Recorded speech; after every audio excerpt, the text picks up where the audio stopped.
It was extra Presidente Day, right? Took an extra day off because I went up to the office to help us get some stuff out the door. Mm-hmm. And now I'm back. I'm sorry. Yeah, it's good. It's a good little run up to Michigan and back. But here we are. I didn't go anywhere. I sat here waiting for your call. It never came. That never came, I will Yeah. point out. But nothing really else has happened. I mean, today's Wednesday. Yeah, that's There was an interview though with I can never pronounce his last name. It's Stephen Totillo, I think. I don't. He talked with he's been in the game industry for a long time. He talked to Phil Spencer, and apparently cloud gaming is It's like there was an interview with Phil Spencer. How can you not pronounce his name? No. Okay, got it. Where cloud gaming is now into double digits usage, but this is like a very Microsoft statistic. I don't think we have enough information to be like double digits of what? Right. Like Game Pass digits, subscribers, yeah. overall players? Yeah, growth. Yeah. Yep. So, Double digit, like there are 11 users. Is that what that means? Double digit? I think it was percentage, but yeah.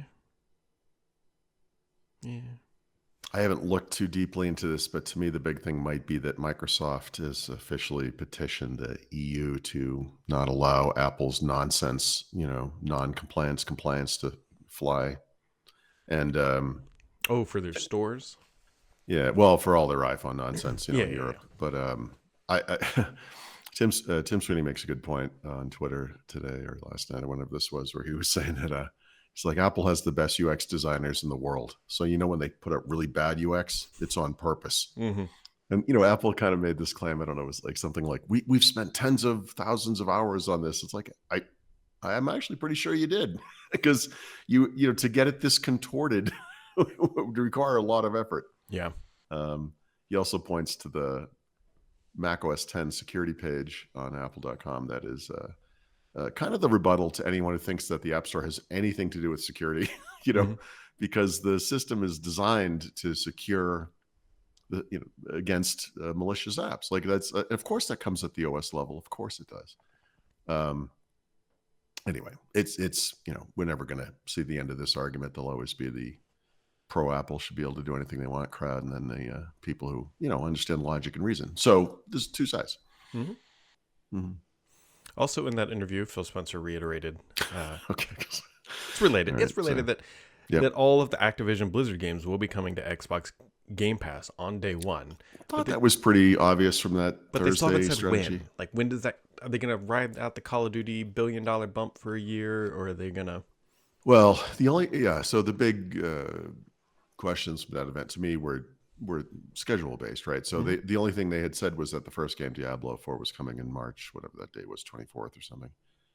And that seems late to me. But between that and the comment about, well, we have these 4 games, those teams are pretty far along and going to have. I don't want to get in the way of their announcements. I think that's how they're handling this. Like they want little news cycles every time.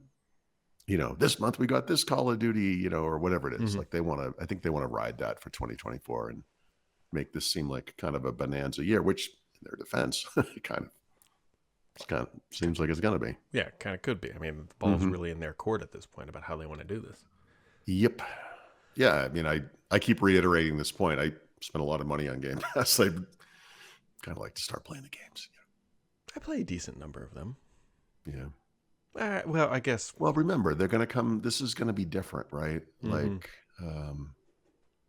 we'll see what this means, actually. So I own the Call of Duty games digitally on Xbox, but does this sort of Game Pass day one thing mean that?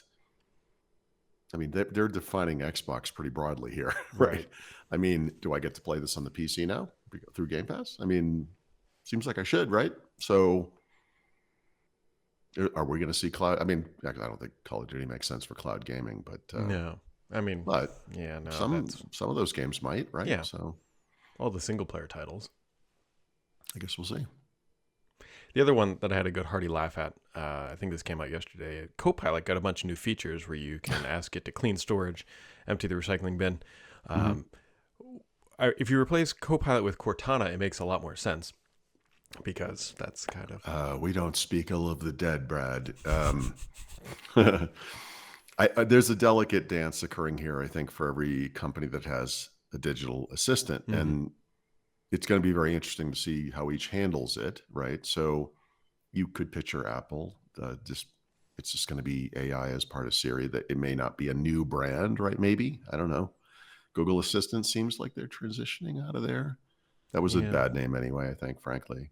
And then Amazon is well, I don't know if they're talking about it, but at least based on rumors, I don't remember. But there's going to be like this pro paid version of their thing that may or may not retain. I guess it's going to retain the name. Maybe that makes sense for them. It's a pretty popular brand, but Cortana. I mean, like, we gave up on this years ago. Like, we're gonna do the Microsoft thing and just pretend this never happened. So I don't know. Copilot. It would be interesting within the span of a year if we go from, oh my God, Copilot's like the best brand. Like, it's so smart. It's so great. To like, seriously, you have watered this thing down so much. We have no idea what it even means anymore. Like, it's so everywhere now. So I'm going to go with the latter. Yeah. Well, I mean, it's just like all things Microsoft, right? It's just like it's going to go the Edge route. It is absolutely going to go the Edge route. Edge came on board as when they switched to Chrome, and we're like, oh, this thing is great. It's the minimalistic version of Chrome that we've always wanted. And right now we have Costco as a browser, and that's where Copilot's going to be. It's just going to be. I was going to go with Walmart, but yeah, whatever. Fair enough. It's a warehouse full of things you don't need. Maybe you're interested in, but you're going to buy 10 gallons of mayonnaise because you can't help yourself. Yeah, right. I don't know what to say. Microsoft likes to reuse brands. That's one thing, right? Defenders all over the place, right? Yeah. But I mean, in their defense, I will just say they don't get branding right a lot. There is probably no end of the memes about all their stupid product names. We can all do the R2, SP1, blah, blah, blah, whatever. We all know those jokes, right? I mean, God love them. They finally came up with a good brand. I don't think Copilot's a bad brand. No, I know you don't. But I mean, I agree there's too much of it already, but I sort of understand why they're embracing it so much, because they just don't get this right that often. And I think they want to capitalize on it, but yeah, I think they might be right this a little too much, but I get it. It's going to be, there was a book about the Amazon called The Everything Store, and this is going to be the Everything brand. The Everything, yes. Yeah. God love them. That's all. I mean, to give them, you got to, they'll course correct. I mean, as long ago as, I guess it was November, I was talking to someone from Microsoft who said, we have 117 of these things internally. This is too much. I'm like, yeah, it is too much. There was another, Gary was talking about how they almost went to live with these two products that were they were literally identical, just had different names. And someone finally said, stop, what are you doing? Like, you can't do two of these. Like, I think there's a little bit of excitement, a little bit of disconnect. I think it's this fog of war. I think that, they're charging ahead.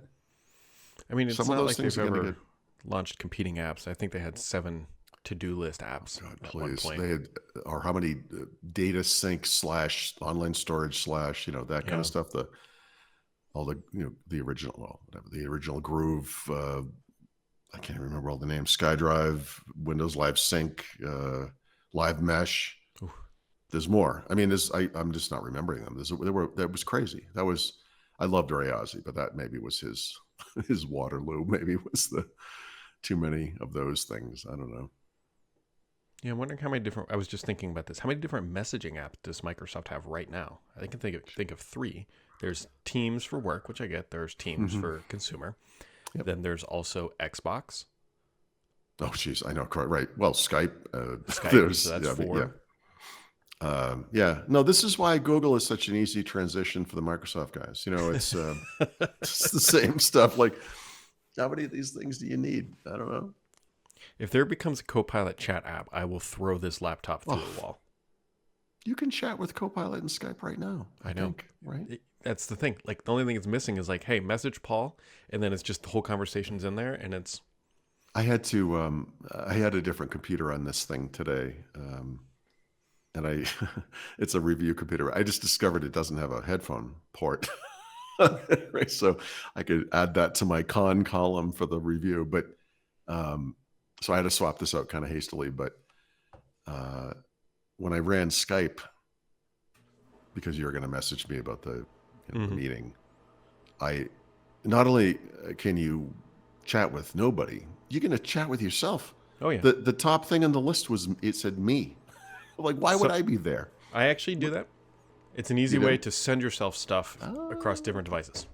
It's like, okay, cute. No, I get it. Yeah. If only there was a way in the OS. I don't know, some share thing, something.